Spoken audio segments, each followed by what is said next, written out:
Hello students, welcome back to my YouTube channel.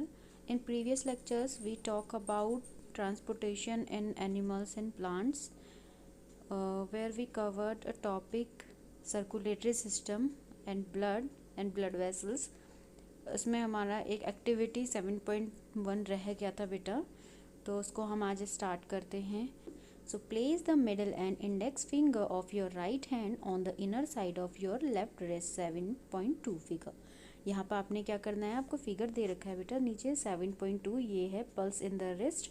तो आपको क्या करना है, राइट हैंड की इंडेक्स फिंगर को और मिडल फिंगर को अपनी लेफ्ट हैंड की रिस्ट पर, इनर साइड ऑफ रिस्ट पर आपने प्लेस करना है. ठीक है. फिर आप उसको फील करोगे कि आप देखना कि वहाँ पे जैसे ही आप फिंगर्स रखोगे तो आपको कुछ फीलिंग आएगी, मतलब कुछ महसूस होगा. So can you feel some throbbing moments, यानी कि आपने कुछ धड़कने का समथिंग आपको फील हुआ, टक टक टक सी कुछ फीलिंग आई. So why do you think there is throbbing. आपको नहीं लगता कि ये थ्रॉबिंग है, यानी कि धड़कने की कुछ फीलिंग्स यहाँ पे हमें फील हो रही है. So this throbbing is called the pulse. यही थ्रॉबिंग क्या कहलाती है बेटा, आपकी पल्स कहलाती है. And it is due to the blood flowing in the arteries.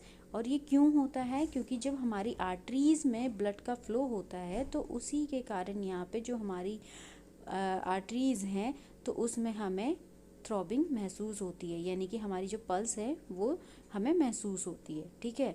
So count the number of pulse beats is in 1 minute. यानी कि हम क्या करेंगे, अब यहाँ पे जितनी भी हमारी पल्स की बीट्स हुई हैं, 1 मिनट में कितनी बीट्स हुई हैं उसको हम काउंट करना स्टार्ट कर देंगे. So how many pulse beat could you count. यानी कि आपने कितनी पल्स बीट को काउंट किया यहाँ पे 1 मिनट पे. अच्छा, आपने प्लेस किया था जैसे ही मिडल और इंडेक्स फिंगर को अपनी लेफ्ट हैंड के रिस्ट पर, तो आपने थ्रॉबिंग की जो एक थ्रॉबिंग को फील किया होगा, थ्रॉबिंग मोमेंट को फील किया होगा. तो उसमें आपने 1 मिनट में देखना है, 1 मिनट में आपने वॉच में 1 मिनट का टाइमर लगा लो और उसके बाद आप देखो कि आपकी पल्स कितनी चली हैं. ठीक है. यानी कि थ्रॉबिंग मोमेंट्स कितने हुए हैं उनको आप काउंट करना स्टार्ट कर दो. अब यहाँ पे आपने अगर काउंट करी हैं तो आपको पता चल जाएगा कि कितने बार आपकी पल्स बीट हुई है. The number of beats per minute is called the pulse rate. अब यहाँ पे 1 मिनट में जितनी भी पल्स बीट्स हुई हैं उसी को हम कहते हैं बेटा पल्स रेट. ठीक है. यानी कि 1 मिनट में जितनी बार वो थ्रॉबिंग करेंगी, ठीक है, जितने बार पल्स चलेगी आपकी, वही आपकी पल्स रेट कहलाएगी. A resting person usually has a pulse rate between 72 and 80 beats per minute. यानी कि अगर कोई इंसान है जो रेस्ट पोजीशन में था, आराम कर रहा था, तो उसकी अगर आप पल्स रेट देखोगे तो आप क्या देखोगे कि वो कितनी है 1 मिनट में. पल्स बीट्स पर मिनट कितनी है, 72 से 80 बीट्स पर मिनट है. 1 मिनट में 72 से 80 बार क्या होगा, थ्रॉबिंग मोमेंट आपको महसूस होगा, फील होगा. So find other places in your body where you can feel the pulse. और भी अपनी बॉडी की अलग अलग जगहों पे आप ऐसा देख सकते हैं कि कहीं पे आपको पल्स जो पल्स बीट्स हैं वो फील होंगी. ठीक है. पल्स फील होंगी. So record your own pulse beats per minute and those of your classmates. Insert the value you obtain in table 7.1 and compare them. यानी कि आपने क्या करना है, अपनी पल्स बीट्स को पर मिनट में आपने काउंट करो, देखो, और अपनी क्लासमेट्स के भी देखो, और सबके पल्स बीट जो पल्स बीट पर मिनट है उनको क्या करो, ये नीचे जो टेबल दे रखा है ना 7.1, आप उसमें नेम के साथ इसमें लेबल कर दीजिए. उसके बाद देखना कि किस नेम के पर्सन की कितनी पल्स पर मिनट यहाँ पे हुई, थ्रॉपिंग हुई. ठीक है. So veins are the vessels which carry carbon dioxide rich blood from all parts of the body back to the heart. यानी ये वेन्स क्या है, ये ब्लड वेसल्स हैं, है ना. ब्लड वेसल्स थी हमारी वेन्स और आर्टरीज. तो वेन्स क्या है, एक ब्लड वेसल है जो कैरी करती है कार्बन डाई रिच ब्लड को सभी पार्ट्स से बॉडी के. ठीक है. ये क्या करेगी, जो वेन्स होंगी हमारी पूरी की पूरी बॉडी के पार्ट से जितना भी कार्बन डाइऑक्साइड रिच ब्लड होगा, यानी कि जिसमें कार्बन डाइऑक्साइड होगी जिस ब्लड में, उस ब्लड को लेके पूरा का पूरा हार्ट के पास चली जाएगी. ठीक है.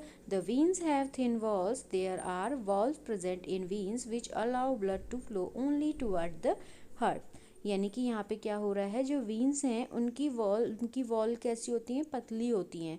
ठीक है। जबकि आपकी आर्टरीज़ की वॉल्स कैसी होती थी बेटा, थिक होती थी। क्यों होती थी? क्योंकि हार्ट उसमें क्या करता है, प्रेशर से पंप करता है ब्लड को।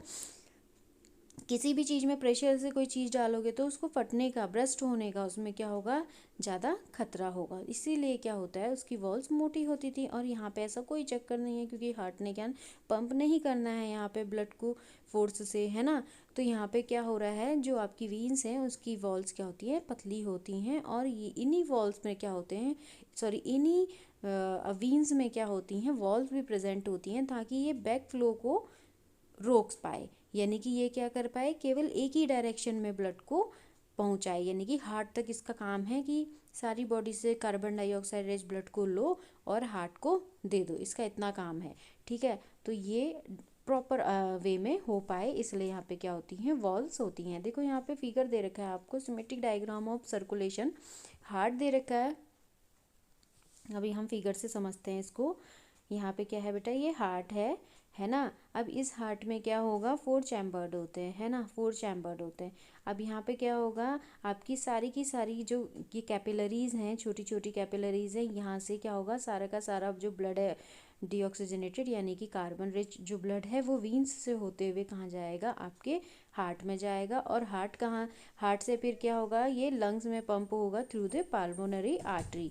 अब पल्मोनरी आर्टरी से क्या होगा, ये लंग्स में जाएगा और यहाँ से ये ब्लड में क्या हो जाएगी, ऑक्सीजन क्या हो जाएगी, मिक्स हो जाएगी। और ऑक्सीजन मिक्स ब्लड जो है वो पल्मोनरी वीन्स से होते हुए आपके हार्ट में जाएगा और हार्ट इसको पंप करेगा तेजी से आर्टरीज में। और आर्टरीज फिर आगे फर्दर डिवाइड हो जाएंगी किसमें, कैपिलरीज में।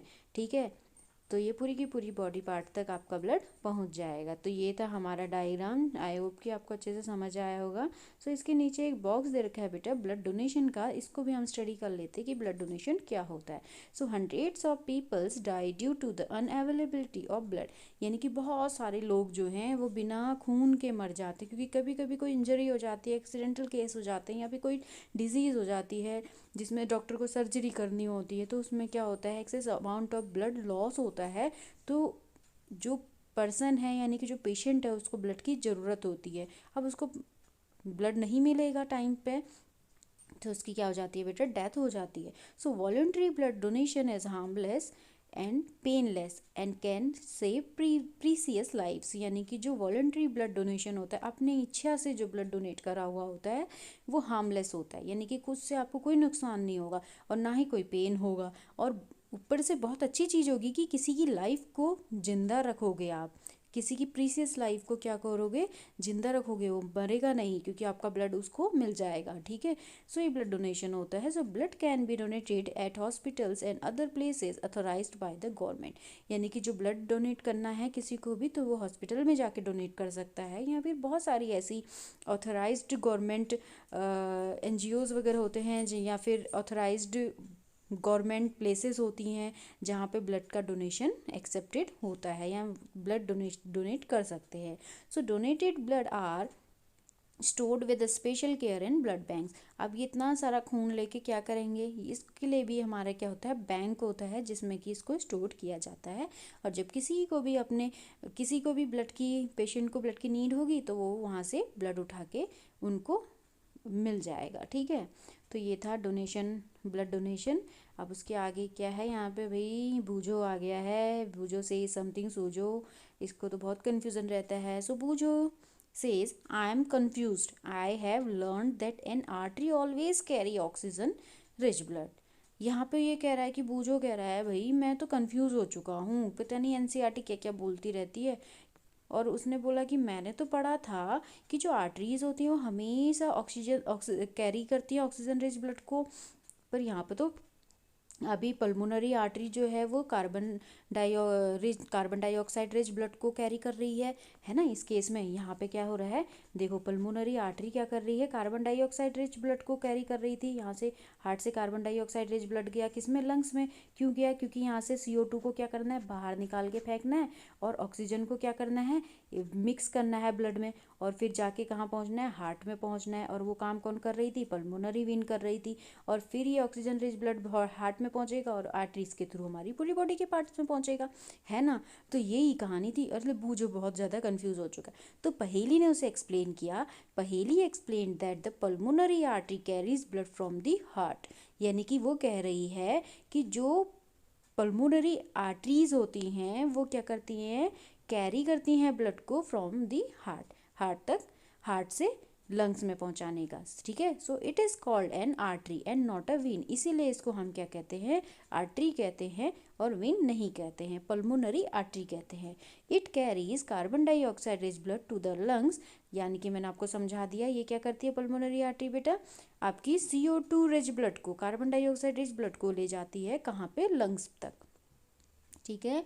सो pulmonary vein carries oxygen rich blood from the lungs to the heart, यानी कि जो पल्मोनरी वीन है, ये पल्मोनरी वीन है, ये क्या करती है, लंग्स से ऑक्सीजनेटेड ब्लड को कैरी करती है और कहाँ पहुँचा देती है, हार्ट में पहुँचा देती है। और हार्ट क्या करता है, प्रेशर से पंप करता है और आर्टरी में उस ब्लड को पहुंचा देता है, यानी कि ऑक्सीजनेटेड ब्लड जिसमें क्या होगा, ऑक्सीजन होगी। आगे समझ में। तो पहेली, आपकी सहेली बहुत होशियार है, उसने बूझो का कंफ्यूजन दूर कर दिया है, ठीक है। So refer to figure 7.3, do you see the arteries divided into smaller vessels.